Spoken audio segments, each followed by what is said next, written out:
Hello, everyone. Good morning. A little bit. Good morning, Galen. A little bit of a one-off doing it in the morning.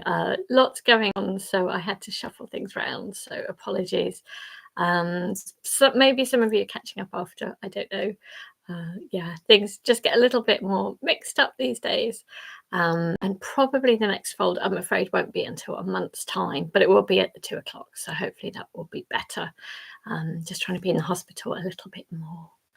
So I'm thinking about it's coming up towards Valentine's, and I just encouraging you about love more generally.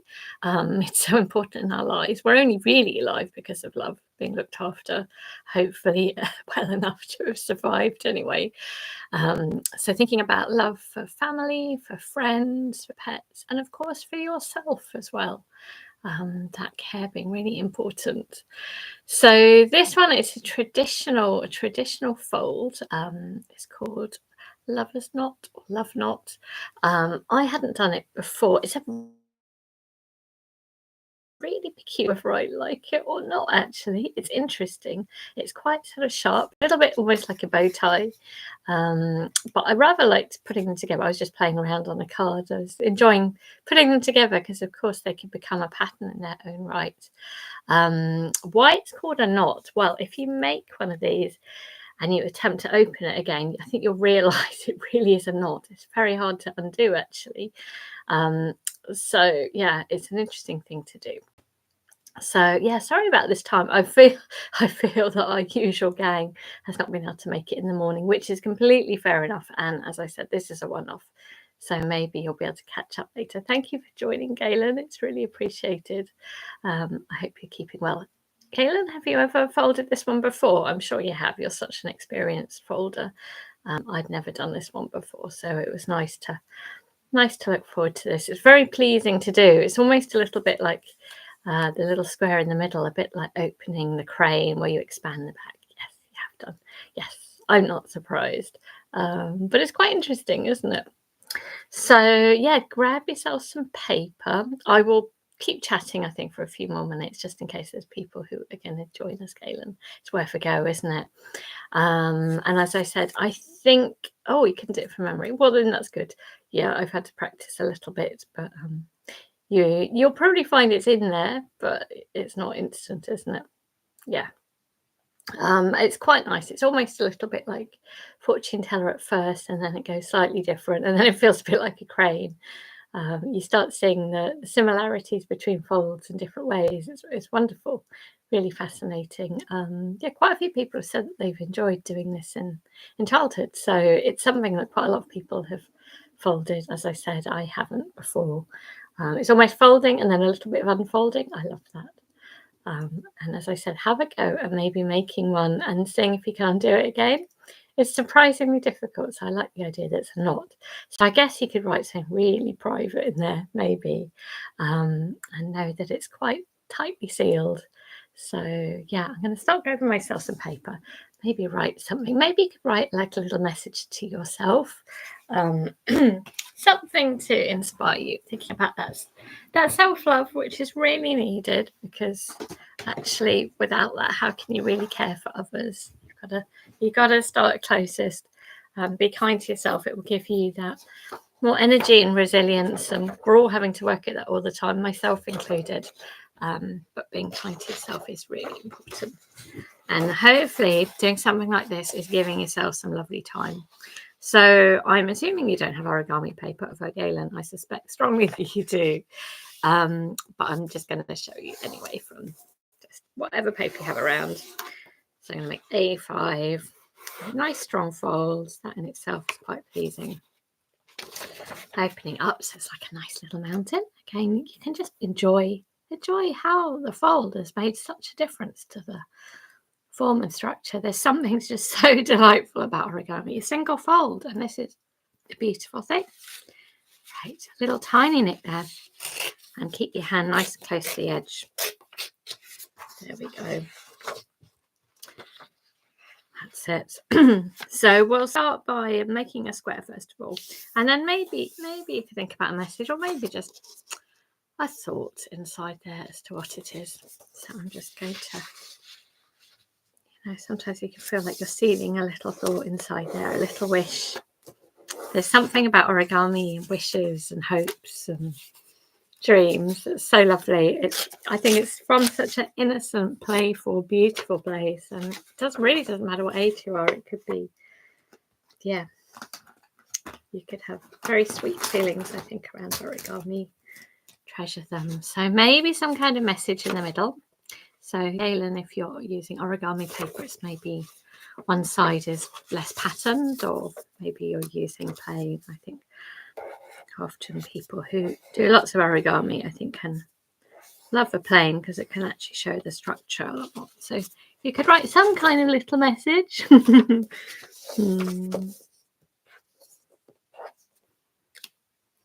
Maybe a little question mark, what you're going to write there. But maybe you could write a message. Or as I said, maybe just have a feeling, have a little wish in the middle there.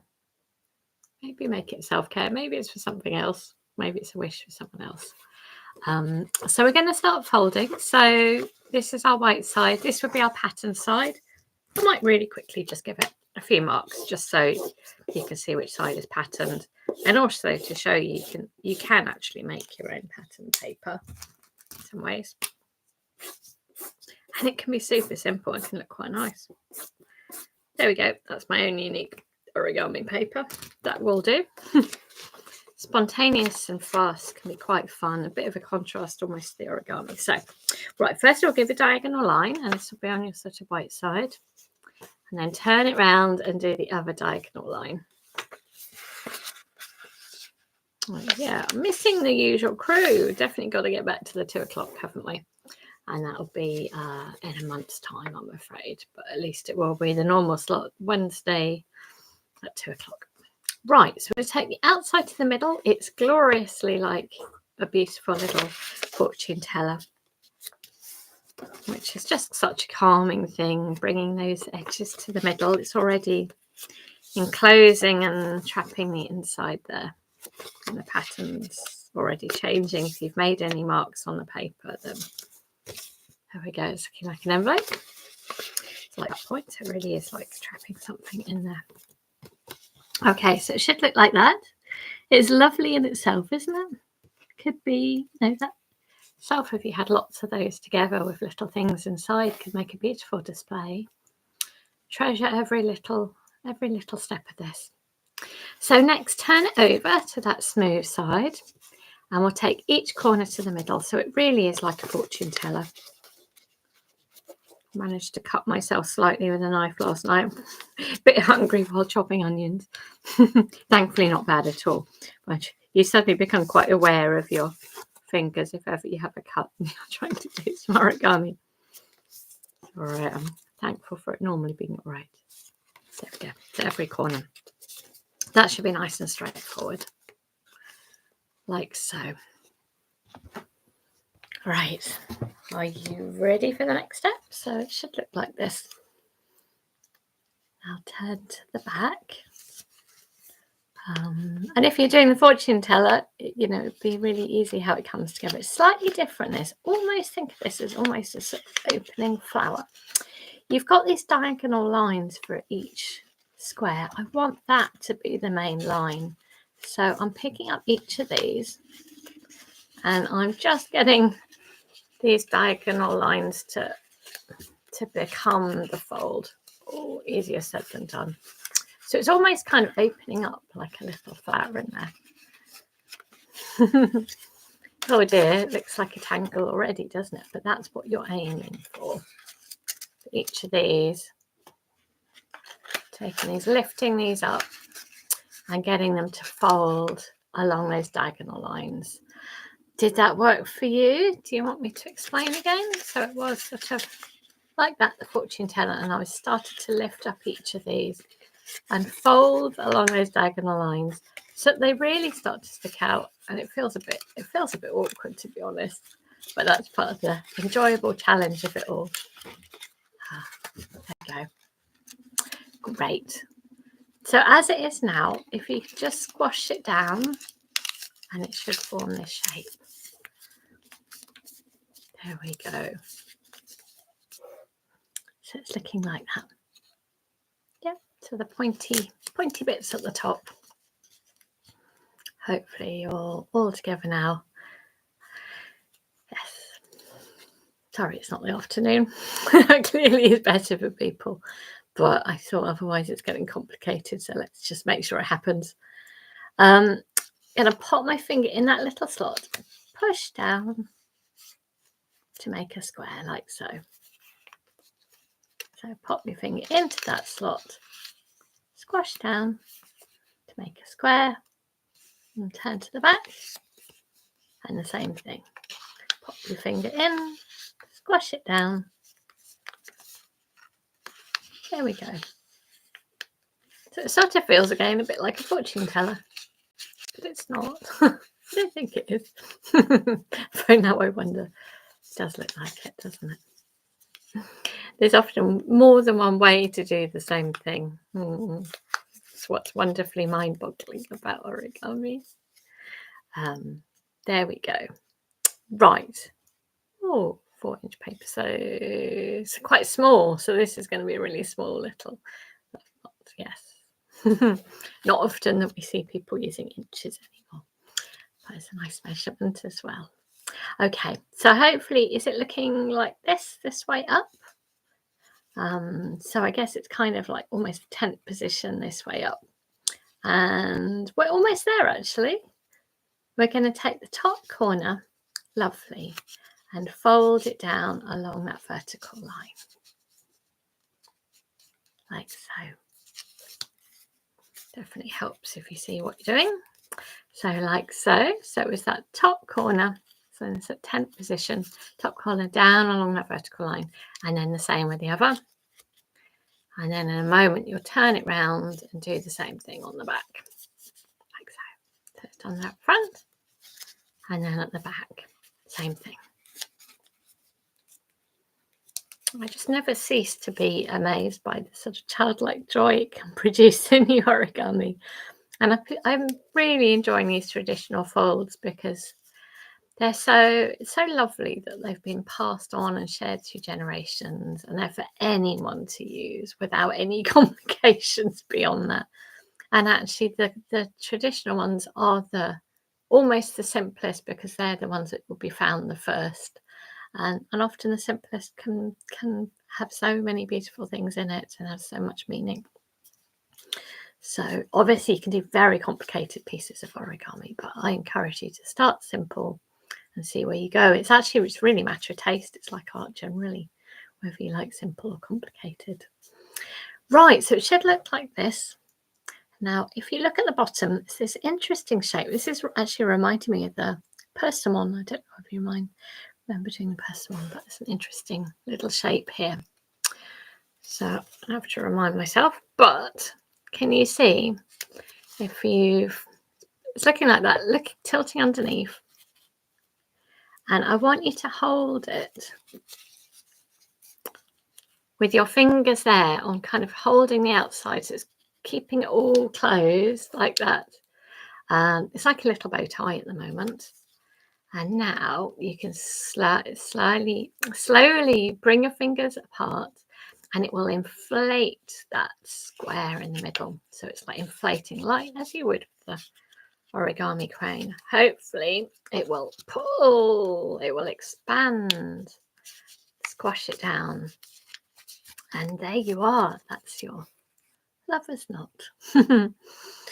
And it's quite nice how the lines match up there. You just never know how it's going to turn out with this. And that's the back of it. And yeah, it's surprisingly, I mean, you can unpick it, but it's actually quite hard to unpick this. It's that final expansion that, that's a very good idea again. Oh, I like the idea of a little toffee and a little bit of sweetness in the centre there. What a lovely idea. That would be great. Oh, what point would you pop it in? Because it expands, but how would it get in there? I do like that idea though. It's lovely. It really does look like a little, almost like a cartoon sweet. These sides are a bit intriguing as well. But you'll find it really is quite hard to undo. And I guess it's that final expansion that sort of locks it in.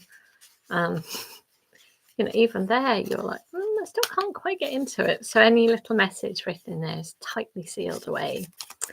I hope it's worked for you, and thank you, Galen, for joining me. Definitely missing our usual big chat, and maybe some of you catching up after. I'll be back in a month. Sorry, it's a little while with a live fold, and it'll be at 2:00, so it can be back to the usual.